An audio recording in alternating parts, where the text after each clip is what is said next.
Start. अब जिस तरह सरकारों की तरफ से बयान आ रहे हैं उससे स्पष्ट होने लगा है कि देश में पूर्णबंदी को आगे बढ़ाने का फैसला शायद ही लिया जाए। कुछ दिनों पहले दिल्ली के मुख्यमंत्री अरविंद केजरीवाल ने बंदी खोलने का संकेत देते हुए कहा था कि अब हमें कोरोना विषाणु के साथ जीने की आदत डालनी होगी। अब केंद्रीय स्वास्थ्य मंत्रालय ने भी कहा है कि लोगों को इस विषाणु के साथ ही जीने की आदत डालनी होगी।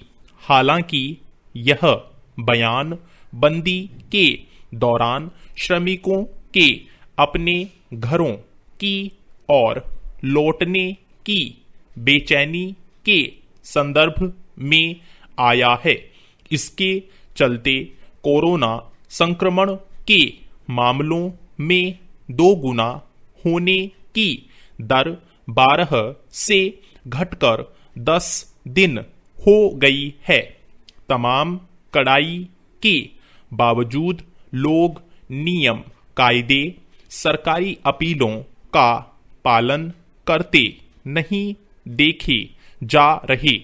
जगह जगह भीड़ जमा होने, घरों की ओर लौटने की घटनाएं रुक नहीं रही, पर सरकारों की तरफ से ऐसे बयान आने की एक वजह यह भी है कि 3 चरण में पूर्णबंदी लागू करने के बाद देश की अर्थव्यवस्था पर जो प्रतिकूल प्रभाव पड़ा है उसे अब और सहन कर पाना संभव नहीं होगा।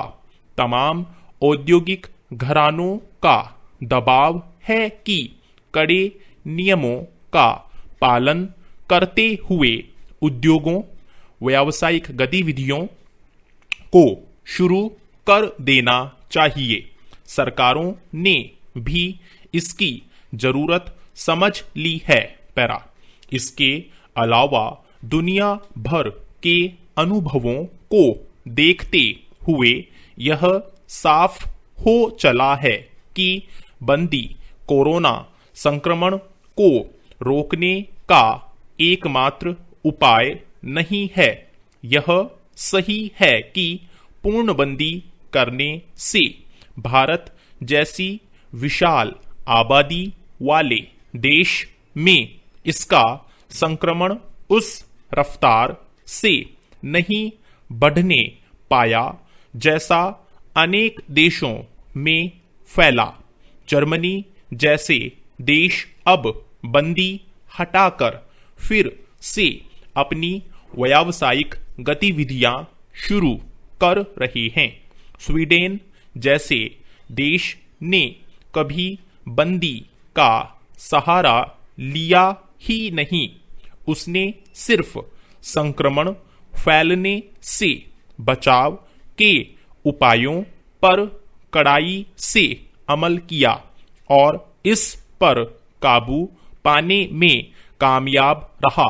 उन अनुभवों को देखते हुए भारत भी इस विषाणु के साथ जीने की कोशिश करना चाहता है, पर बंदी खोलने का यह अर्थ नहीं कि लोगों को मनमाने तरीके से चलने फिरने की इजाजत दी जाए। जरूरी सुरक्षा उपायों पर अमल करते हुए उससे बचने का प्रयास किया जा सकता है। भारत में पहले से तपेदिक आदि के विषाणुओं का प्रकोप बना रहता है। स्वाइन फ्लू, दिमागी बुखार आदि के विषाणु अपना असर दिखाते ही रहते हैं, पर लोग उनके साथ जीना सीख गए हैं, उसी तरह कोरोना विषाणु के साथ भी जीने की आदत डालनी होगी, क्योंकि यह विषाणु कभी खत्म नहीं होगा। पैरा, यह सही है कि विषाणु के भय से पूरे देश को लंबे समय तक तालाबंदी में नहीं रखा जा सकता। इतने दिनों की बंदी में ही देश की अर्थव्यवस्था की कमर टूट चुकी है। एक एक दिन भारी पड़ रहे हैं, इसलिए व्यावसायिक गतिविधियों को शुरू करना जरूरी है, पर यह अपेक्षा स्वाभाविक है कि लोग खुद सुरक्षात्मक उपायों पर अमल करें। फिर सरकारों का दायित्व यही खत्म नहीं हो जाता।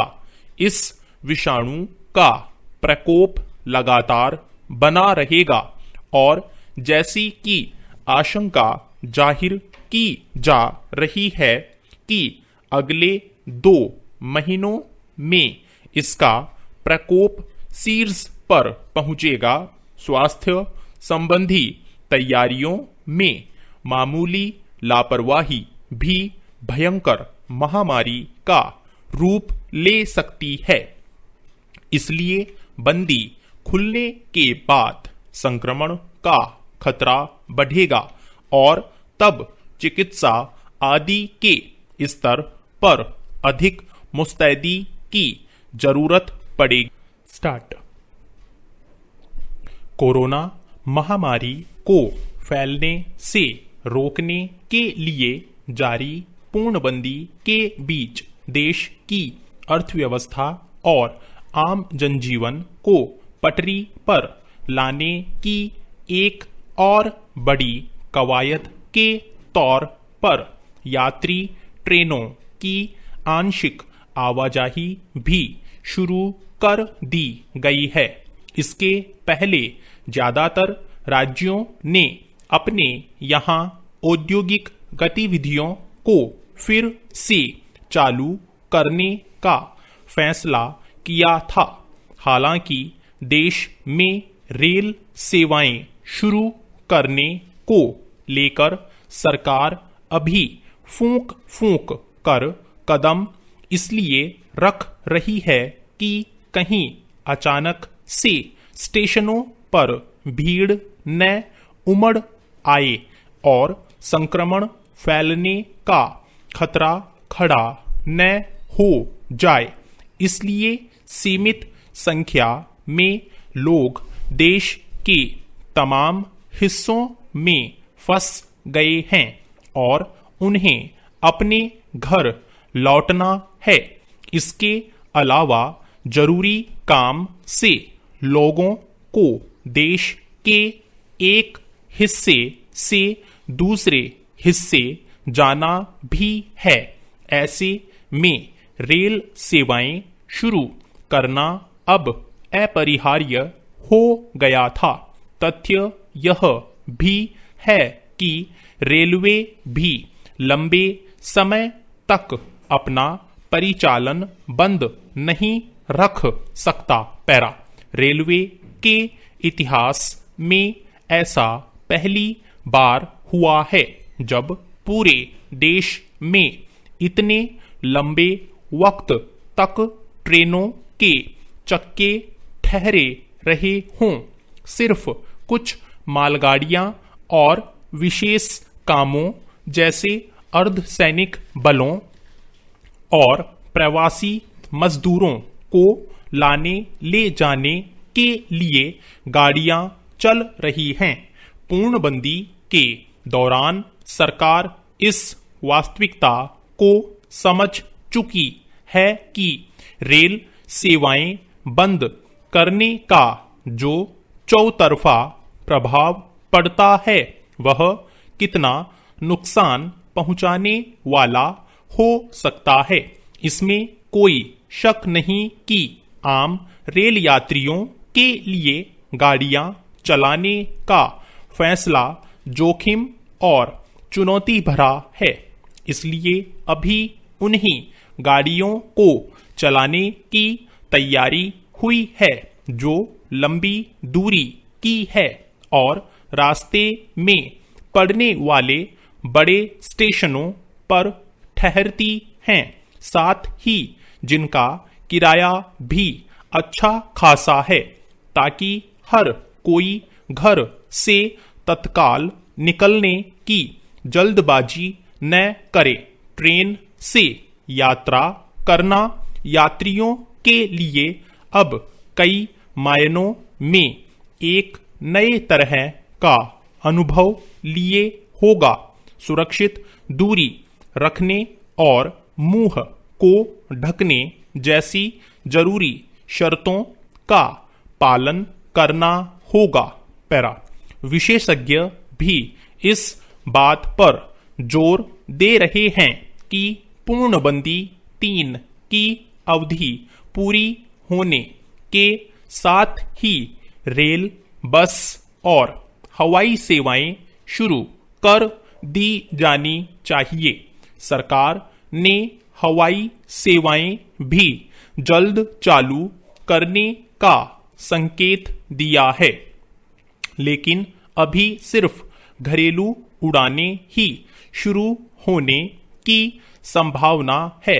रेल, बस और हवाई सेवाएं बंद रहने से देश के परिवहन क्षेत्र को भारी नुकसान उठाना पड़ा है। अभी सरकारों के सामने सबसे बड़ी चुनौती कोरोना संक्रमितों के इलाज और महामारी को फैलने से रोकने की है। इसलिए रेलवे ने बड़ी संख्या में अपने डिब्बों को मरीजों के लिए वार्ड के रूप में तैयार रखा है, लेकिन अब चरणबद्ध तरीके से बंदी के दौर से निकलना भी जरूरी है। जिन क्षेत्रों में खतरा बहुत ज्यादा है, उन्हें छोड़कर देश के बाकी हिस्सों में बस जैसे सार्वजनिक परिवहन को भी अनुमति दी जानी चाहिए। जब तक अंतर्राज्यीय सीमाएं नहीं खुलेंगी, निजी वाहन नहीं चलने दिए जाएंगे, तब तक जनजीवन सामान्य नहीं हो पाएगा।